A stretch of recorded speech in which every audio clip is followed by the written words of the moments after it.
they're killing him. Who thinks that? Yes. Tell us why. Stand up. I think that Parker would be killed with the hope that the other crew members would be rescued. So there's no definite reason that he should be killed because you don't know when they're going to get rescued. So if you kill him, it's killing him in vain. Do you keep killing a crew member until you're rescued and then you're left with no one? Because someone's going to die eventually.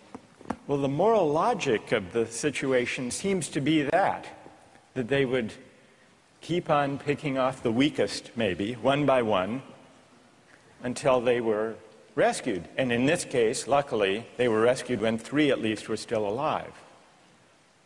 Now, if Parker did give his consent, would it be all right, do you think, or not? No.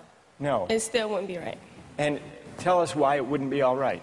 First of all, cannibalism, I believe, is morally incorrect. So you shouldn't be eating a human anyway. So cannibalism is morally objectionable as such. So then, even on the scenario of waiting until someone died, still it would be objectionable. Yes, to me personally.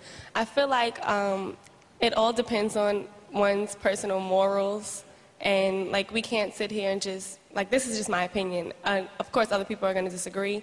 But well, we'll see. Let's see what their disagreements are, and then we'll see if they have reasons that can persuade you or not. Let's try that. All right.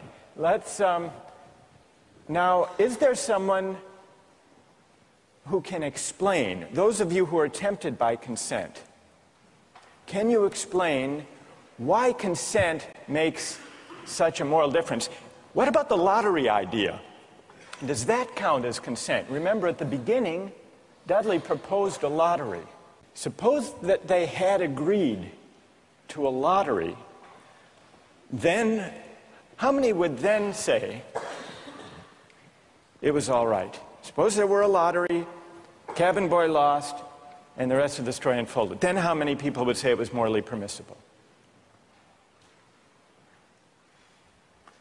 So the numbers are rising if we had a lottery. Let's hear from one of you for whom the lottery would make a moral difference. Why would it? I think the essential element in my mind that makes it a crime is the idea that they decided at some point that their lives were more important than his, and that, I mean, that's kind of the basis for really any crime, right? It's like my needs, my desires are more important than yours, and mine take precedent.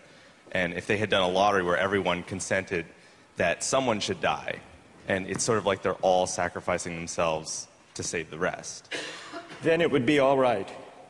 A little grotesque, but... But morally permissible? Yes. And what's your name? Matt. So, Matt, for you, what bothers you is not the cannibalism, but the lack of due process. I guess you could say that. Right? And can someone who agrees with Matt say a little bit more about why a lottery would make it, in your view, morally permissible? Go ahead. The way I understood it originally was that was the whole issue, is that the cabin boy was never consulted about whether or not something was going to happen to him, even with the original lottery, whether or not he would be a part of that. It was just decided that he was the one that was going to die. Right, that's what happened in the actual case. Right. But if there were a lottery and they'd all agreed to the procedure, you think that would be okay? Right, because then everyone knows that there's going to be a death. Whereas, you know, the cabin boy didn't know that this discussion was even happening. There was no, forewarning for him to know that, hey, I may be the one that's dying. All right, now suppose everyone agrees to the lottery, they have the lottery, the cabin boy loses, and he changes his mind. You've already decided. It's like a verbal contract. You can't go back on that. You've decided, the decision was made. If you know that you're dying for the reason for others to live, you would, if someone else had died, that you would consume them, so that's right. But then he could say, I know, but I lost. I just think that that's the whole moral issue, is that there was no consulting of the cabin boy, and that's what makes it the most horrible, is that he had no idea what was even going on. That had he known what was going on, it would be a bit more understandable. All right, good. Now I want to hear, so there are some who think it's morally permissible, but only about 20%, led by Marcus. Then there are some who say the real problem here is the lack of consent, whether the lack of consent to a lottery, to a fair procedure, or, Kathleen's idea, lack of consent at the moment of death. And if we add consent, then more people are willing to consider the sacrifice morally justified. I want to hear now, finally, from those of you who think even with consent, even with a lottery, even with a final murmur of consent by Parker at the very last moment, it would still be wrong. And why would it be wrong? That's what I want to hear. Yes? Well, the whole time I've been leaning all towards the categorical moral reasoning, and I think that there's a possibility I'd be okay with the idea of a lottery and then the loser taking it into their own hands to kill themselves, so that there wouldn't be, an act of murder. But I still think that even that way it's coerced, and also I don't think that there's any remorse. Like in Dudley's diary, we were eating our breakfast. It seems as though he's just sort of like, the whole idea of not valuing someone else's life. So that makes me feel like I have to take the categorical. You want to throw the stand. book at him when he lacks remorse or a sense of having done anything wrong. Right. So, all right, good. Any other defenders of who say it's just categorically wrong, with or without consent? Yes, stand up. Why? I think undoubtedly the way our society is shaped, murder is murder. Murder is murder in every way, and our society looks at murder down on it in the same light, and I don't think it's any different in any case. Good. Let me ask you a question. There were 3 lives at stake versus 1. Okay. The one, the cabin boy, he had no family, he had no dependents.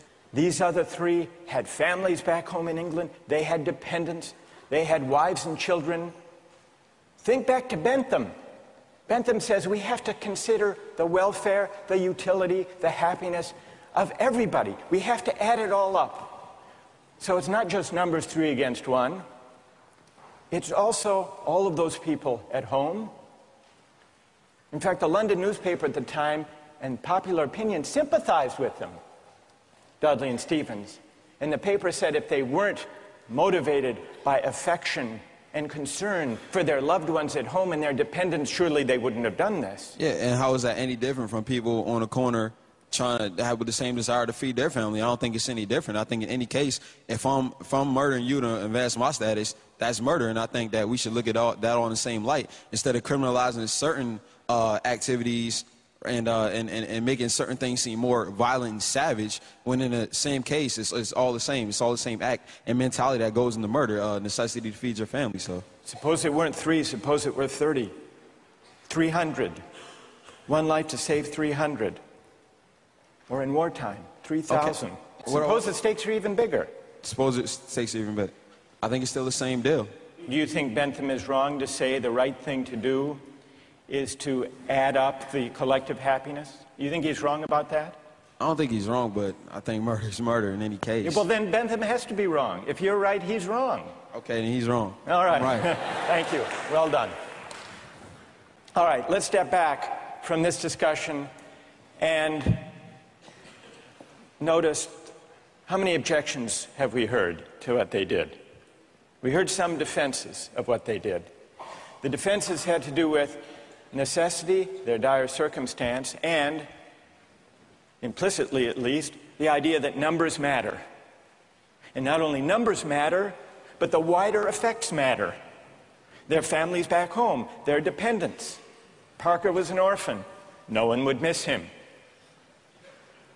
So if you add up, if you try to calculate the balance of happiness and suffering, you might have a case for saying what they did was the right thing. And then we heard at least 3 different types of objections. we heard an objection that said, what they did was categorically wrong. Mike here at the end, categorically wrong. Murder is murder, it's always wrong, even if it increases the overall happiness of society. A categorical objection. But we still need to investigate why murder is categorically wrong.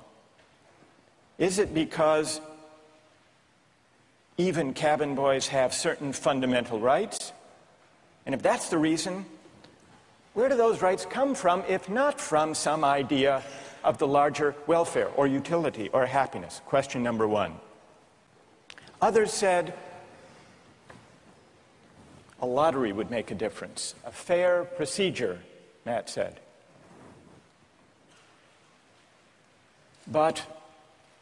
And some people were swayed by that. That's not a categorical objection exactly. It's saying everybody has to be counted as an equal, even though at the end of the day, one can be sacrificed for the general welfare.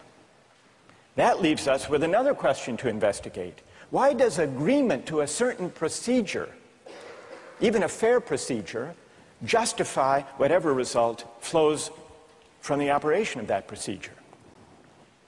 Question number two.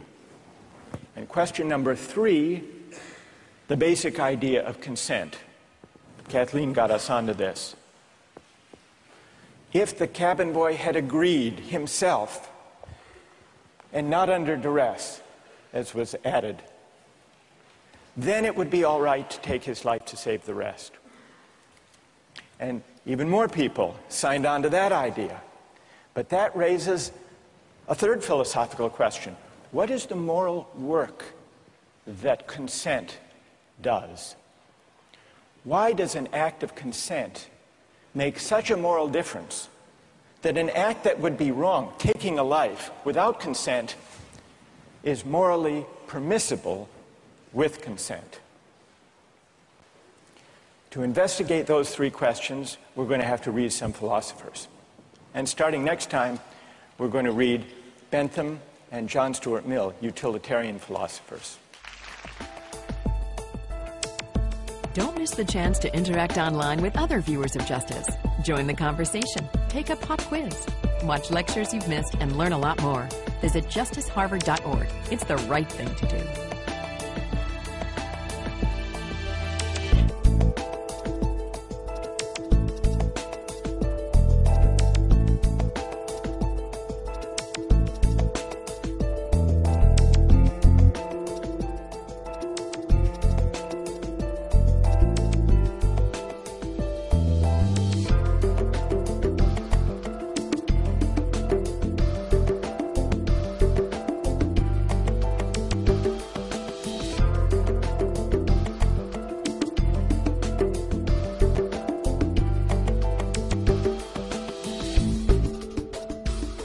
Funding for this program is provided by... Additional funding provided by